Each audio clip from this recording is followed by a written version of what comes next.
안녕하세요, 보건의쌤입니다.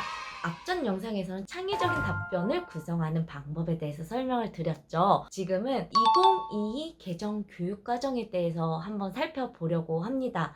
선생님들 2022 개정 교육과정 모두 다 살펴보셨죠? 선생님들이 가셔야 할 교육의 방향성을 제시한 교육과정인데요. 저는 개정 교육과정을 보면서 아무래도 뭐 고교 학점제 이렇게 막 엄청나게 변화한 것들도 있지만 일단 제가 특수했고 초등 쪽에 좀 더 가까워서 그런 쪽에 더 눈이 많이 가더라고요. 기존의 교육과정에서 좀 신설된 부분도 있고 조금씩 변경된 부분도 있었는데 신구 대비표 이런 것 보면서 뭐가 새롭게 생겼고 뭐에 더 주안점을 두고 있구나 이런 부분 한 번 더 살펴보시는 게 중요할 것 같아요. 2022 개정 교육과정을 보면서 세 가지를 좀 눈여겨봤는데요. 첫 번째는 인공지능 AI와 미래교육이 눈에 들어왔고요. 두 번째는 학생들의 주도성을 강조한 것. 그 다음에 세 번째는 안전교육을 강조한 것입니다. 그거 말고도 굉장히 많은 내용들이 있는데 제 눈에 딱 들어온 거는 그 세 가지 포인트였어요. 그래서 그 세 가지 포인트를 중점으로 이야기를 해보도록 하겠습니다.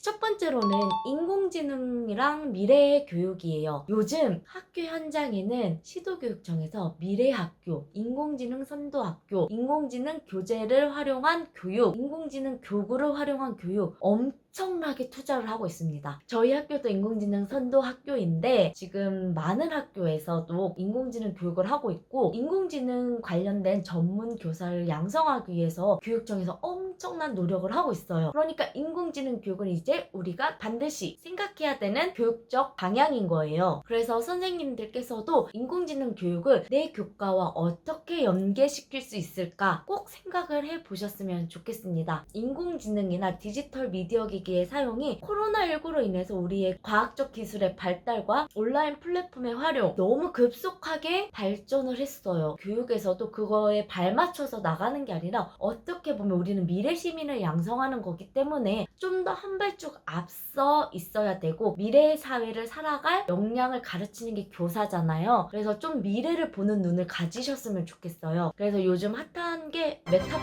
메타버스 관련된 책을 읽어보셨으면 좋겠고요. 메타버스 관련해서 교육적으로 많이 활용하는 게 일단 게더타운이나 제페토를 좀 많이 생각해 보시는 것 같아요. 그럼 그걸 교육적 방법으로 내가 어떻게 활용할 수 있을까? 라는 점을 꼭 생각을 해보시고 그리고 우리 아이들이 이런 메타버스나 인공지능 미래 사회를 살아가는데 꼭 필요한 에티켓이라든지 윤리 이런 부분에 대해서도 내 교과와 어떻게 연결시켜서 생각해 볼 수 있을지에 대해서 답안을 준비하셨으면 좋겠습니다. 보건 교과와 연결을 시키자면 디지털 성범죄가 있을 것 같아요. 디지털 성범죄가 교육적으로 너무 필요한 부분이고 우리 아이들이 디지털 기기에 노출이 되면서 위험성이 너무 높아졌어요. 그러면 우리는 디지털 에티켓을 기르기 위한 어떠한 역량을 가르쳐야 되겠고 그런 디지털 성범죄 예방을 하기 위해서 나는 어떠한 교육관을 가지고 어떠한 요소를 가르칠 수 있을 것인지에 대해서 꼭 염두를 하고 생각을 해보셨으면 좋겠고 또 내 교과에서 인공지능적인 요소를 어떻게 활용시킬까라는 부분을 생각해 보셨으면 좋겠어요. 학교에서 주로 활용하는 코딩 교육 너무 어렵다고 생각하지 마시고 과학 교재 교구나 학교의 인공지능 교재 교구 이런 것들 검색해 보셔서 학생들이 코딩 교육을 지금 어떻게 배우고 있는지 요새 뭐 비봇이라든지 알버트 로봇이라든지 그런 것들을 초등에서는 많이 활용을 하는데 그걸 어떻게 내 수업에 연계시킬 수 있을까 한번 생각해 보시는 것도 좋을 것 같아요. 저 같은 경우는 에듀테크를 나도 활용을 해야 되겠다. 더 이상 우리 아이들과 학습지만 할 수 없다 라고 생각을 해서 그런 부분을 많이 생각을 해보고 있는데 디지털 성범죄 예방을 교육하는데 그런 예방법을 이렇게 말로만 풀어내는 것이 아니라 카드 같은 걸 만들어서 알버트 로봇 코딩을 시켜가지고 그 카드를 획득하기 이런 교육적이면서도 논리적인 측면으로 접근한다면 아이들의 흥미도 불러일으키면서 인공지능적인 요소도 넣는 부분이기 때문에 선생님들이 이렇게 다양하게 좀 생각을 해보셨으면 좋겠어요. 그리고 선생님들 인공지능 관련해서 아이들과 교육을 하고 싶은데 내가 인공지능에 대해서 잘 모르겠고 미래 사회가 바뀐다고는 하는데 거기에서 발생되는 문제점이 뭔지 잘 모르겠고 할 때 저는 영화 최근에 개봉한 고장난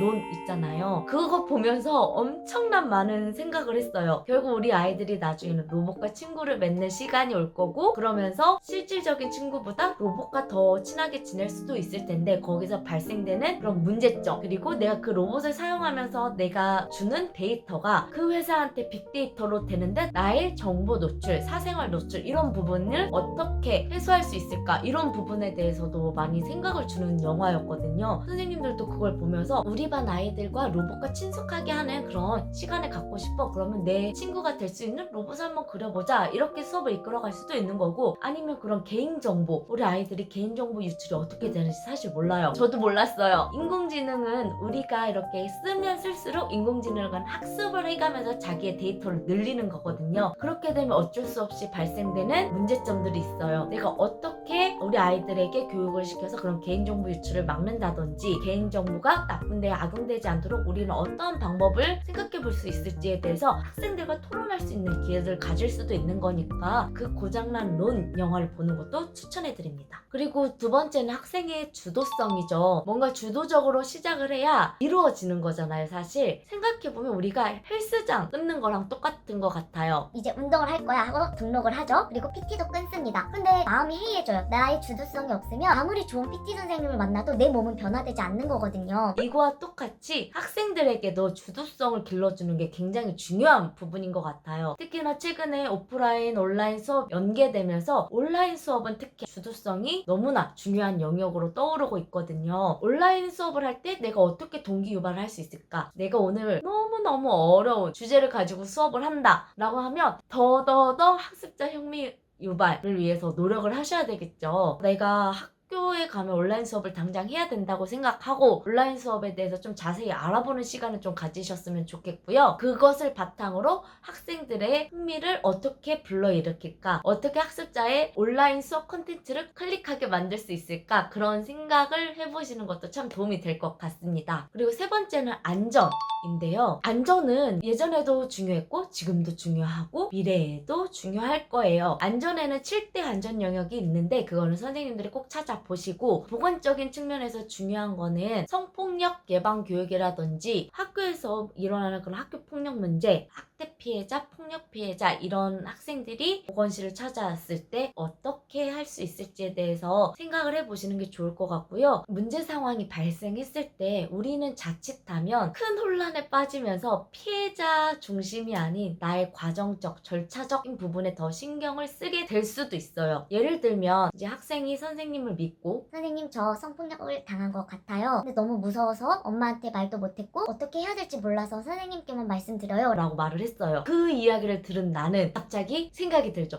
신고해야 되나? 포기를 열어야 되나? 난 신고 의무자니까 반드시 112에 신고해야 되는데, 이런 생각이 다 들기 시작해요. 그 아이에 대해서 처음엔 들어주죠. 그런 발생 절차들을 다 확인을 해요. 아, 이런 일이 있었고 이런 일이 있었고 이런 일이 있었구나. 아, 그래, 그러면 신고를 하자. 이렇게 선생님이 결론을 내기 쉬운데, 저는 선생님이 결론 내는 그런 상담은 별로 좋은 상담은 아니라고 생각을 하거든요. 아이가 그런 어려움을 토로했을 때는 충분히 들어주고, 내가 뭔가를 질문하는 거에 있어서도 한 번은 검열을 해야 돼요. 내가 너무 얘를 몰아붙이듯이 질문을 하진 않는지, 그리고 그런 질문적인 디테일은 어차피 얘가 나중에 신고를 하게 되면 경찰서에서 또 진술을 해야 되는 그런 어려움이 있어요. 그래서 그 아이가 일단 얘기하는 부분을 충분히 들어주고 공감해주면서 너무 자세히는 캐묻지 않고 그 아이와 앞으로의 방향에 대해서 한번 어떻게 했으면 좋겠는지 먼저 그 아이의 의사를 한번 물어보는 게 전 중요하다고 생각을 합니다. 그리고 그 아이가 저는 신고는 아닌 것 같아요. 일이 너무 안 커졌으면 좋겠고 우리 부모님은 몰랐으면 좋겠고 이렇게 얘기할 수도 있거든요. 그러면 그 아이한테 얘기를 해주는 거죠. 그런 어려운 부분에 있어서 도움을 줄 사람으로 선생님한테 말해준 건 너무 고마운데, 너를 그렇게 아프게 한 사람들은 분명히 처벌을 받아야 되는 사람들이야. 선생님이 도와줄 수 있으면 좋겠지만 선생님이 할 수 있는 영역은 너무 제한적이니까 경찰에 신고할 수 있고, 선생님보다는 부모님이 너를 지속적으로 케어해 주실 분들이니까 부모님께도 얘기해서 좀 이런 어려운 상황을 같이 헤쳐나가는 건 어떨지 물어보고, 그 아이가 주저주저하고 싫다고 하면 그 아이를 설득해 봐야죠. 그리고 그 아이가 주체적으로 결정을 내릴 수 있게 하는 게 중요합니다. 일단 이 아이는 그런 피해 사실을 당했을 때 약간 자신의 결정 능력도 없어진 것 같고, 내가 못나서 이런 일을 당한 건가? 이러면서 자기 죄책감에 들고 내가 할 수 있는 게 아무것도 없는 것 같고 막막한 상황이거든요. 근데 계속적인 대화를 통해서 그 학생한테 결정권도 주고 자기가 스스로 내 문제 상황에 대해서 내가 결정했어 라는 그런 인식을 들게 하면서 조금씩 회복해 나가는 과정이라고 생각을 해요. 문제 상황에 대해서 아이가 나에게 말을 했을 때 뭐 절차적으로 112에 신고합니다. 교사는 신고 의무자이기 때문에 경찰서에 신고를 하고 수사기관의 도움을 받아 이 아이에 대해서 철저한 수사가 이루어질 수 있도록 지원을 해줍니다 라고 말할 가능성이 클 것 같은데, 그것보다는 먼저 그 아이와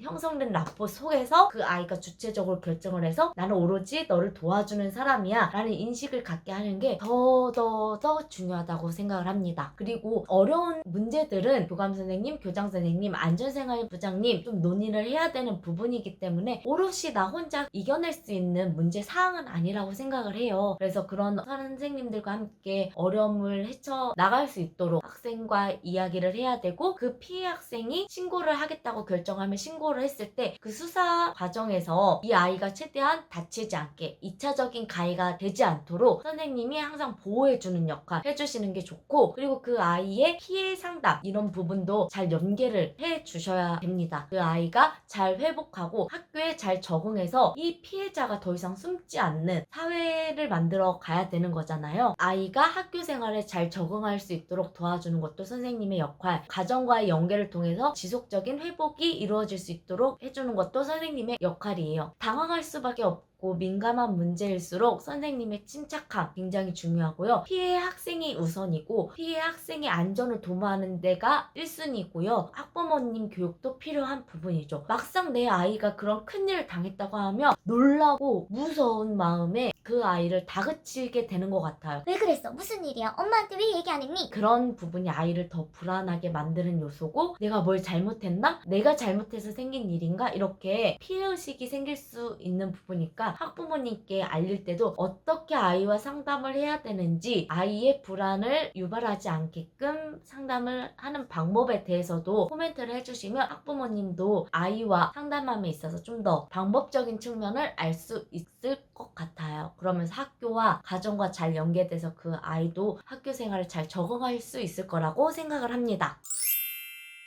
그리고 선생님들, 제가 앞서 말한 창의적인 답변, 이런 2022 개정교육과정 이런 부분들 밑바탕에는 반드시 나의 교육관, 교육 방향 이런 거 정립해 두시는 거 절대 잊지 마시고, 내가 교사로서 가지고 있어야 되는 자질과 역량에 대해서도 생각을 해보시는 게 좋을 것 같아요. 그런 것들이 잘 정립되어져 있으면 어떠한 문제가 와도 사실 그 안에서 유연하게 대처해서 말할 수 있는 문제들이 대부분이거든요. 그래서 나는 어떠한 역량과 어떠한 자질을 가지고 어떠한 교직관을 내세우며 교육을 이끌어 가겠다, 이런 생각을 좀 정립을 해 두시고, 그리고 각 시도교육청별로 시책 나와 있는 거 잊지 마시고요. 그 시책은 달달달 그거를 말해야 된다 이렇게 생각하지 않으셨으면 좋겠어요. 시책은 사실 모든 교사들과 모든 교육 현장에 있는 사람들이 알고 있어야 되는 교육적 방향인 거잖아요. 우리 시도교육청의 방향에 맞게 나는 어떠한 교육을 하겠습니다 이렇게 덧붙여야 되는 거거든요. 그러니까 나는 시도교육청에 이런 시책이 있습니다 이렇게 답변을 끝내는 게 아니라, 그 시책이 있습니다, 그런 시책의 밑바탕으로 나는 지역사회 연계 이렇게 할 거고, 우리 아이의 자유학기제는 이렇게 연계를 할 거고, 안전교육은 이렇게 하겠습니다 라고 나만의 답변이 꼭 들어가도록 답안을 구성하시면 면접은 충분히 무난하게 좋은 점수를 받으면서 합격할 수 있을 거라고 생각을 합니다. 선생님들, 제가 교육에 있어서 뭐 엄청난 사람도 아니고 저는 임용고시를 합격한 그냥 교사일 뿐이지만, 선생님들의 그 막막한 심정을 너무 알기 때문에 저의 면접에 대한 생각을 이렇게 드리는 거고요. 면접 답변을 구성하는 거에 있어서 난 보건이쌤하고는 별로 안 맞는데 이렇게 생각하시면 그냥 안 하시면 되는 거예요. 그냥 자신의 생각대로 하시면 되는 거고, 그냥 제가 조금이나마 도움이 됐으면 좋겠다라는 마음으로 찍는 영상이니까 그냥 편안하게 본인이 필요한 요소들만 쏙쏙쏙쏙 골라서 답변을 구성하시면 될 것 같습니다. 그럼 선생님들 면접 준비 열심히 하시고요. 조금만 힘내서 면접 2차에서 좋은 점수로 합격하셨으면 좋겠습니다. 그럼 학교 현장에서 봬요.